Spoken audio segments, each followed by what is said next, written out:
Hello, everyone. Merry Christmas, and thank you for being with us today. I have Randa from SPCA with me, and as many of you already know, Randa and SPCA and Shelley work hand in glove with us, and we are thankful beyond words for all of the help that the SPCA and Best Friends gives us dealing with these horrible issues.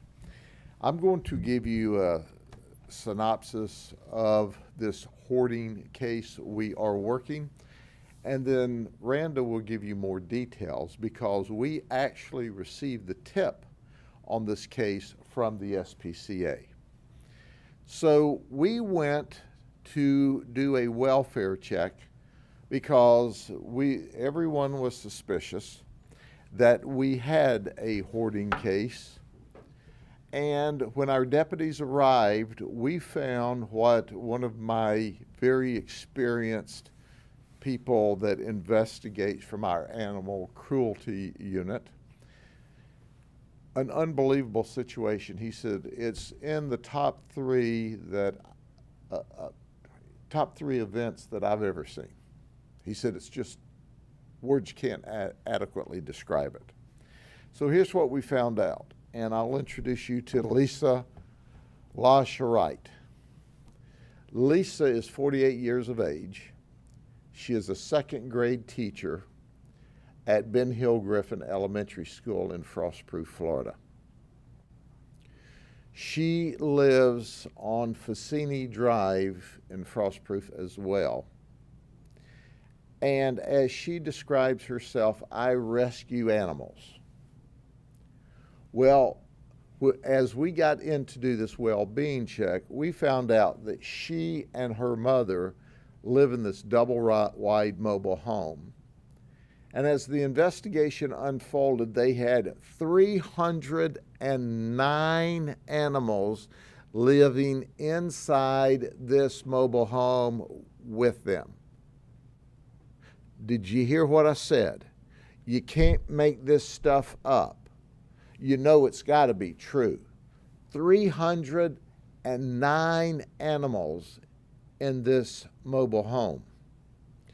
So as we are trying to work through this, we find a 75-year-old lady, her mother.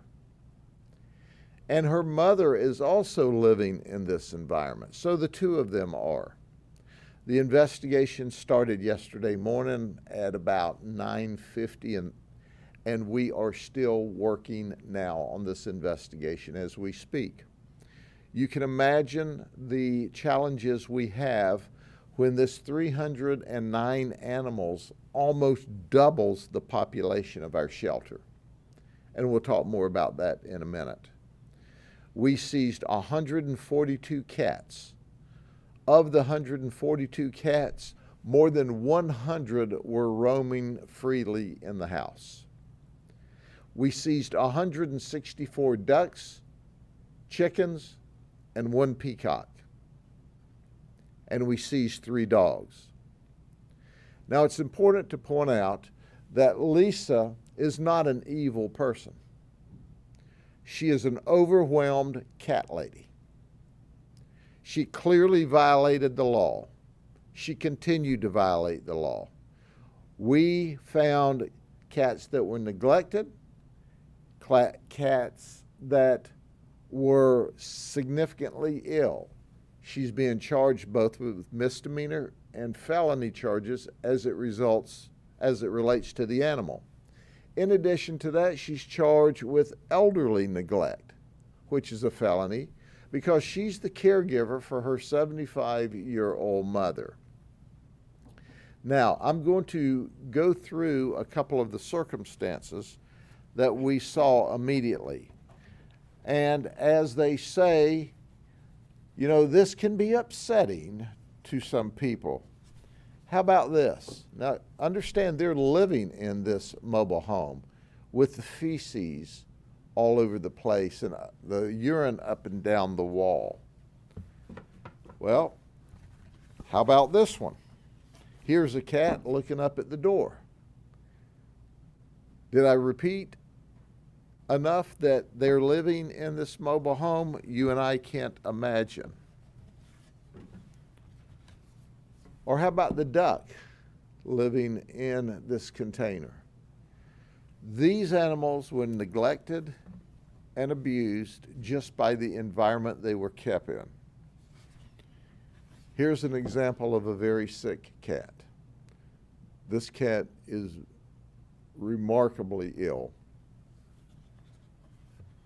The one that I don't think you can ever forget, this is their washing machine. How's that?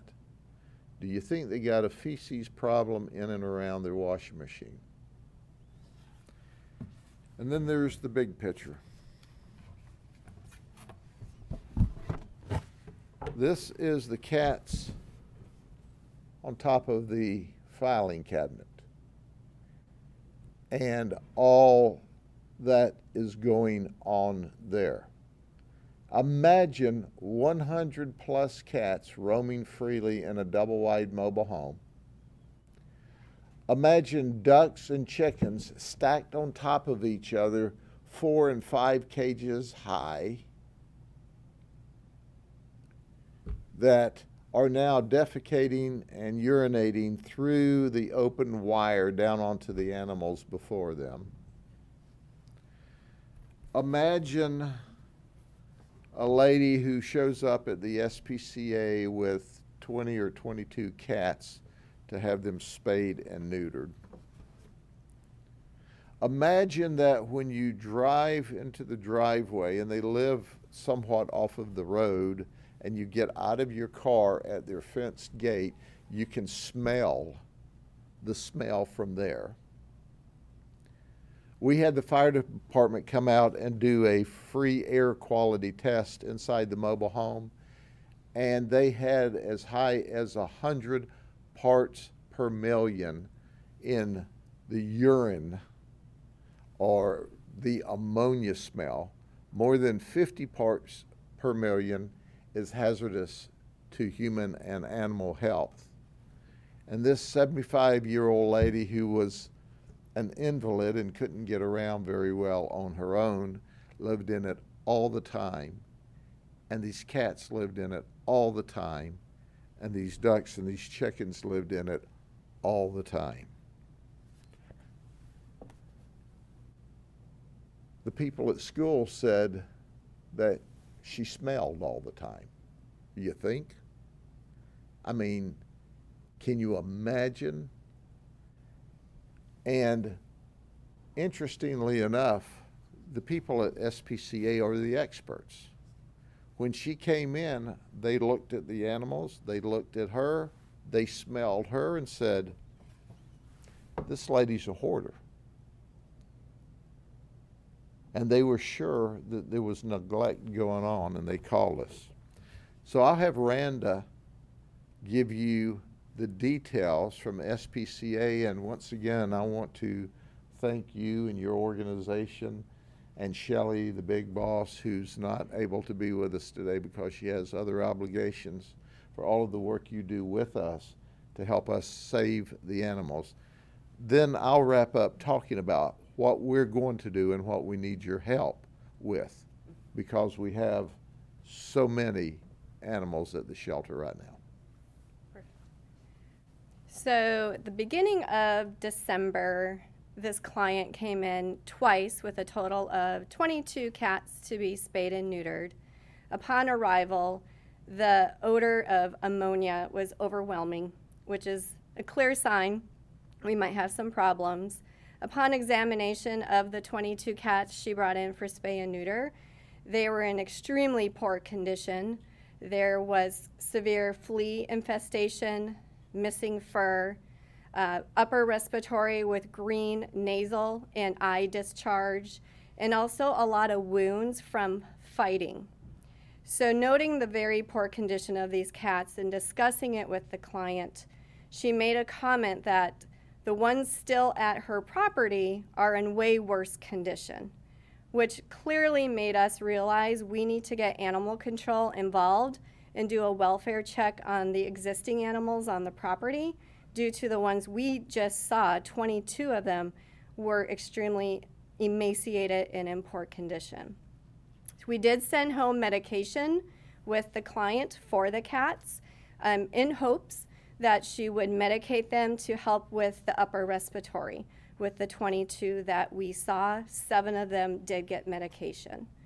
So once we reached out to Polk County Animal Control, we will commit to taking the 22 that we spayed and neutered for her, in addition to helping them out as well. So here's where we are. Animal control is open the rest of today and open in the morning. Monday's Christmas. If you've thought about or haven't thought about maybe a pet for a loved one, now would be a great time. We need you to help us get the animals out that we have ready to go or that we can get ready to go so that we'll have space for the ones we had to take yesterday. Now it's animal control obviously is going to be closed to the public on Sunday, Monday, and Tuesday, which are holidays. But Wednesday through next Saturday, once again, will be open. I have waived the adoption fees on all the cats and all the dogs through the end of the year. So come get a cat or a dog, a special friend forever. That's going to include all the shots, the chips. It's out the door and ready to go at no cost to you. We have an overload right now is because of this rescue that we did. We're doing our best to save all of these cats, all of these ducks, all of these chickens. I'm grateful that Lisa, as I said, she's not an evil person. She surrendered all but 3 dogs and 3 cats to us. So they are now legally in our possession. We're going to take the ducks and the chickens to an auction tonight. It's called a small animal auction. It's on, I believe, Highway 542 just east of Cumbie Road. So if you want ducks or chickens, please go there tonight and bid on these birds, and because we need to get them into someone's home and out of the shelter. That leaves us with, 142 cats to deal with. We appreciate SPCA, who's going to take the 22 they originally neutered or spayed, and they're going to help us with some others. But we also have a lot of cats that's already ready to go. If you'll come take those, it'll create more space for these. The investigation is ongoing. We anticipate that Lisa will receive additional charges. We are going to report to, in fact, have reported to the school board. Apparently, her physical condition while she was at work teaching second graders, because as it's explained to me, she smelled horrendous all the time. And quite frankly, when you live in that environment, you can't get clean. And we also want you to know that the 75-year-old mom was taken to the hospital for an evaluation because of the condition she was living in and the condition we found her. Okay, with that, do you have any questions for Randa or for me? Just a quick question. Are any of the cats that were taken from the home already healthy enough for adoption, or are you giving up the cats you already have? We have to process them in. We have to doctor them. We see that they've got fleas. The short answer is no. We've got a lot of healthy cats that are all ready for adoption. If you'll take those and give us space to house these, that would be good, because we still have to doctor them. The good news is we didn't find any deceased animals. I think her intent was not evil, but she was clearly overwhelmed, and she didn't cooperate with SPCA, who offered to take them off of her hands. She asked for food, but she would not cooperate with them. They asked to go out and take a look. She wouldn't let them come to the house.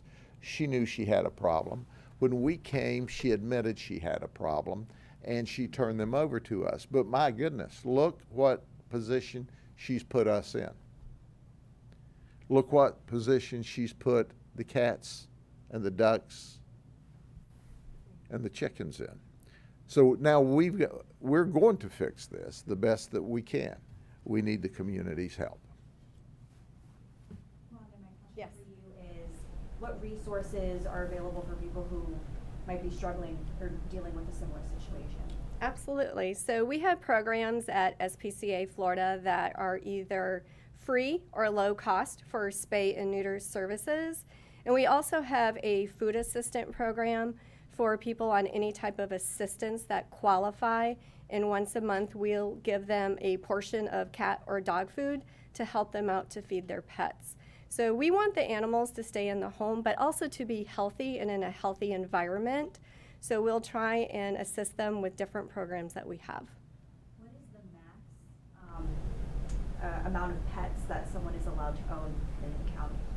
I don't think there is a number. There's no limit. You have to certainly be able to take care of them and have the appropriate environment for them, but there's no max. If you happen to have a farm and you can handle 5 or 10 cats and take care of them and appropriately house and feed and physically and take care of them and have an environment that's good for their welfare, please come get them. And they're free right now to the end of the year. But I can't overstate how much help that SPCA provides for us. But this is a partnership. You can't have dogs and cats that aren't spayed and neutered, that continue to have kittens and have dogs and have puppies and have, and then dump them on the side of the road and expect us to magically deal with them by ourselves. This is not a SPCA problem. It's not a Humane Society problem. It's not an animal control problem. It's a community problem. And it takes everyone in the community to deal with it appropriately. Now, she's criminally charged. She's going to gather more criminal charges. We're also going to encourage the school system to look. I mean, she was, let's just call it like she is. She was nasty. And she was going in and interacting with second graders. You know, can you imagine sending your child to school and the teacher just came out of this environment that's going to be interacting with and touching your child today? Come on, girl. What is wrong with you? So the investigation is still underway. There's lots of work to do. Sheriff, at this point, have any of the animals have they had to be euthanized? Not yet, but we may be there before the day's over. We don't know. I mean, we've got a vet that's having to evaluate 309 animals. So we're looking at the sickest first, and have been working on this all morning long after we got them to our shelter. And so far, they've not had to euthanize any. And so we hope and pray that that's not the case.